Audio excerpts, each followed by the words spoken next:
السلام عليكم ومرحبا بكم في قناة فنون الطبخ مع فتيحة. اليوم ان شاء الله نحضر معكم الشكل الثاني من صابلي بريستيج بتزيين خفيف سهل وكيعطيه واحد المنظر اللي زوين بزاف وكذلك المذاق جد رائع. كنتمنى الفيديو ديال اليوم ينال الاعجاب ديالكم ونخليكم تعرفوا على المقادير وطريقة التحضير وفرجة ممتعة. بالنسبه للمكونات كنحتاج 125 غرام ديال الزبده حيوانيه، زبده ديال الاكل، كاس لاروب ديال السكر سنيده يعني الكاس ما عامرش، تقريبا هنا 80 غرام بالعبار ديال الغرام، 4 كاس ديال الزيت، 3 المعالق كبار ديال الحليب نيدو مجفف حمرته في المقله، كنبقى نديه ونجيبو في المقله على نار مهيله حتى كنحصل على هذا اللون الذهبي، و3 المعالق كبار ديال اللوز مطحون خضر بالقشره ديالو، بيضه واحده، والطحين كنحتاج ما بين 450 غرام حتى ل 500 غرام. بالنسبه للطحين دائما داك نص كاس اولا 50 غرام كنبقى كنزيدوه ولا كنقصو على حسب النوعيه ديال الطحين. كاين الطحين اللي كيشرب وكاين اللي ما كيتشربش لينا السوائل، وحتى البيض الا كان عندنا البيض بحجم كبير راه كيختلف في القياس ديال الطحين. بالنسبه للزبده اللي بغى يستعمل الزبده ديال الطوريق اولا الزبده ديال العلاب كيستعملها، كيبقى على حسب الرغبه ديالكم، ماشي ضروري تستعملوا زبده حيوانيه. غير اللي غيستعمل الزبده ديال التوريق كيستعمل معها كاس ديال الزيت عوض 4 كاس، واللي غيخدم بالزبده ديال البواطه كيدير معها نص كاس ديال الزيت. صافي هنايا غادي نكمل المكونات. درت شويه ديال الملحه والكاس ديال السكر ما عامرش اللي هي 80 غرام بالعبار ديال الغرام، وكنخدمهم بيدي حتى كيطلقوا ليا مزيان، وكنضيف عليهم باقي المكونات مره واحده. صافي وغادي نخدم المكونات مع الزبده حتى كنحصل على خليط على شكل بوماد.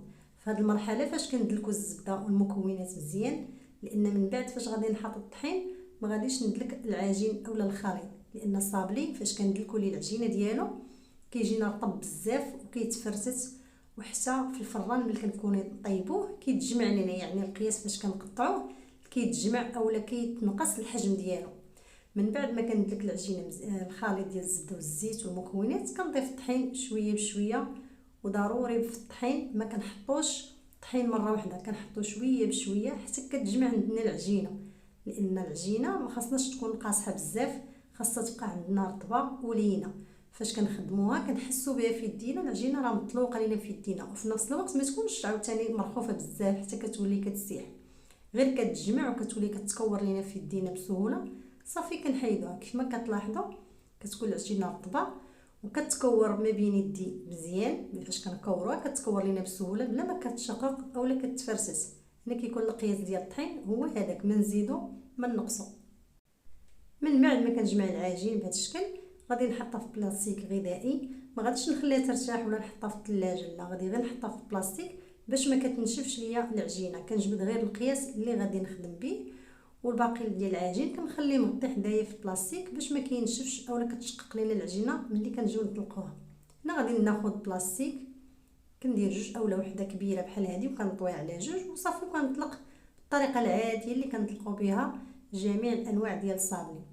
بالنسبه لهاد الصابلي اللي غادي نديرو على جوج، يعني كيدير حبه على حبه كتلصقوهم كترقوه مزيان، واللي غيدير غير حبه وحده كتخليوه شويه السمك ديالو شويه باين باش ما كتجيش الحلوه رقيقه بزاف. انا هنا غادي نلصقو، يعني غادي نقطع غادي نلصق حبه مع حبه فكنورقو مزيان حتى كيرقاق. وفاش كنكمل التوراق ونبغي نقطع كندهن هكا بالطحين اولا كنرش الطحين باش ملي نجي نطبعها بالمرشم كتزلي بسهوله ما كتبقاش لاصقه ليا. وهنا كنوريكم المراشم اولا المقاطع والقياسات ديالهم اللي غادي نخدموا بهم اولا نقطعوا بهم هاد الصابلي.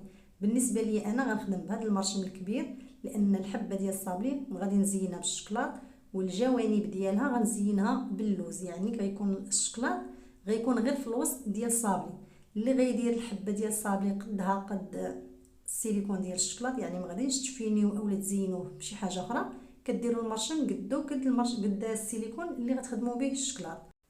من بعد ما كنطلق العجين بهذا الشكل كنحط المرشم حبه حدا حبه، يعني كنقطع المرشم حبه حدا حبه باش هكا ما كرشيش عندي العجينه بزاف.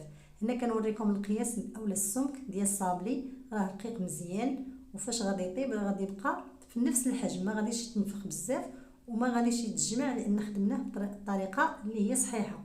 صافي انا غادي نستمر حتى كنكمل العجين اللي عندي كامل. بالنسبه لي انا ما كنطيبش الصابلي حتى كنكملو كاملين في الخدمه، باش كنعطيه حقه في الطيب وتنقابلو وكيجي طايب مزيان ومقرمش، واللون كيجي لون واحد موحد.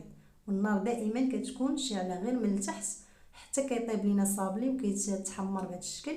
ماشي كيتحمر يعني كيتحمر فوق القياس، غير كيتذهب وكيكون في نفس الوقت طايب مزيان ومقرمش. هنا تنوريكم الحبات كيجيو قد اي حبه زينه كتكون قد الاخرى، لان كما قلت لكم الصابلي ما كيتجمعش لينا اولا كيتقلص في الفرن. وحتى اللون ديالو كما كيبان لكم راه كيجي لون واحد وكيجي مقاد في الطياب ديالو. من بعد كندوب الشوكولاط وكنلصق به الحبات ديال الصابلي. بالنسبه للنوع ديال الشوكولاط انا استعملت ماكاو، نتوما تقدروا تستعملوا اي نوع ديال الشوكولاط، ماشي ضروري ماكاو، انا غير كان متوفر عندي فخدمت به.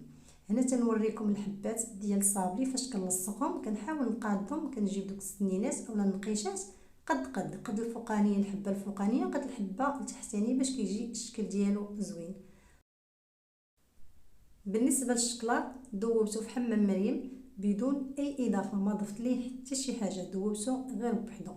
هنا كنوريكم النوعيه اللي خدمت به. بالنسبه للزين اللي غندير مع الشوكولاط عندي اللوز محمر، الكركاع اللي مقطعه طريفات غلاط تقريبا الحبه كنقسمها على 2 ولا 3، والفواكه المعسله عندي فيها 2 ديال الالوان غادي نقسمهم على 2. بالنسبه للكركاع كنسخنو غير في المقله، ما تنحمرش في الفران لانه دغيا كيتحرق والكميه عندنا قليله. واللوز كنقسمو على 2، يعني اللوزه كنقسمها على 2، كنقسمها ملي كيكون خضر، يعني فاش كنحيد له القشره تنقسمو عاد باش كنقليه في الزيت. الا كانت عندنا الكميه كثيره اكيد غادي نحمرو في الفران.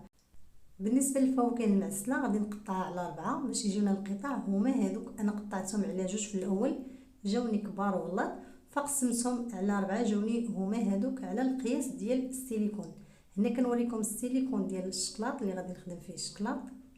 هذا القياس كيجي مزيان مع المرشم اللي قطعت، لان غادي نزينو باللوز من الجوانب. الا ما كناش غنزينوه كنديروا المرشم كيف ما قلت لكم كيكون الحجم ديالو قد هذا السيليكون، باش كتجي الحبه ديال الشوكولاط قد الحبه ديال الصابلي بلا ما كنضيفوا ليها شي حاجه من الجوانب، كيجيو مقادين. صافي هنا فاش كنوضع معلقه تقريبا صغيره ديال الشوكولاط، كنخدم طريفات ديال الكركاع وديال اللوز، كندير نص لوزه وطريف ديال الكركاع اللي هو الجوز، وحبه من الفواكه المعسله يعني قطعه خضراء وقطعه حمراء، كيجيو هكا اللوينات زوينين ومقادين. غير نقادوهم فاش نحطوهم كنحاولوا نقادو اللوينات باش كيعطينا شكل زوين. صافي ملي غادي نعمرهم غندخلهم للثلاجه، وقبل ما كندخلهم للثلاجه كنخبط السيليكون مع سطح العامل باش الشوكولاط كينزل القاع ديال السيليكون وكيجينا الشكل ديال الشوكولاط فاش كيجمد وكنحيدو كيجينا مقاد ومسطح مزيان، يعني كتحطيه على الحبه ديال الصابلي كيجي مقاد.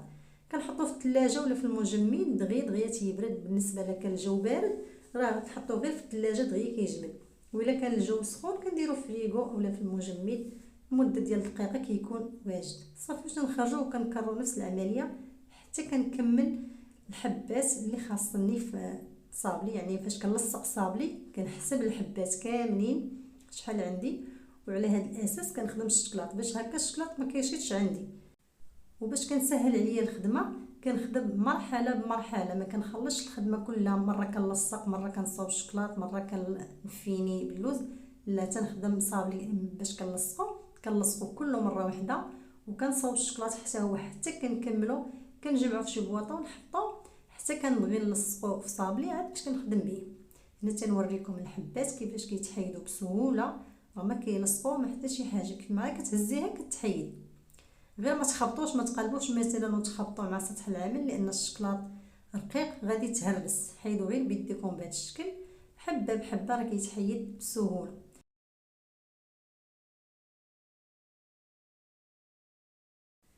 في هاد الزلافه عندي خليط ما بين الكليكوز والناباج، معلقه كبيره ديال الناباج و2 معالق كبار ديال الكليكوز. وهنا عندي اللوز محمر كونكاسي والشوكولاط اللي حضرت معكم.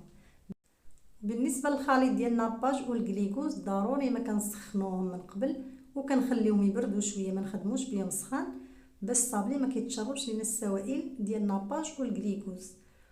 صافي وغادي ندهن دهنه خفيفه بصبعي اولا كنخدم انا غير بيدي، اللي بغى يخدم بالشتيته كيخدم بيا، انا كندير يدي باش كنهز غير القياس ديال الناباج والكليكوز ما كيجيش كميه كثيره على صابلي. صافي وتنفيني باللوز بهذا الشكل من الجوانب، وحنا خدامين ضروري ما كنفينوه مزيان وتنقادو باش الشكل ديال الصابلي كيجينا مفيني مزيان وكيجي المنظر ديالو زوين. صافي هنا انا خدمت معكم حبات قلال باش كتشوفوا الطريقه ديال التزيين.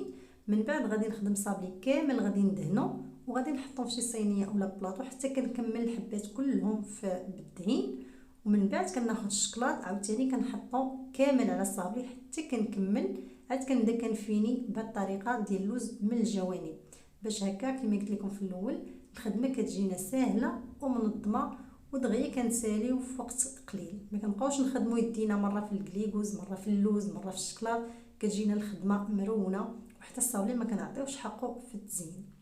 هنا وريتكم هاد الحبات وصافي غادي نكمل بنفس الطريقه، وتيكون هذا هو الشكل النهائي من بعد ما كنسالي وكنفيني صابلي كامل. كنحصلوا عليه بهذا الشكل. صراحه الصابلي كيجي راقي وزوين في الشكل ديالو وحتى المذاق كيجي لذيذ بزاف. كنتمنى انكم تجربوه لانه فعلا كيستحق التجربه. وصلت معكم لنهايه الفيديو، شكرا لكم بزاف على حسن المتابعه والتشجيع. نتلاقاو في فيديو مقبل ان شاء الله، مع السلامه.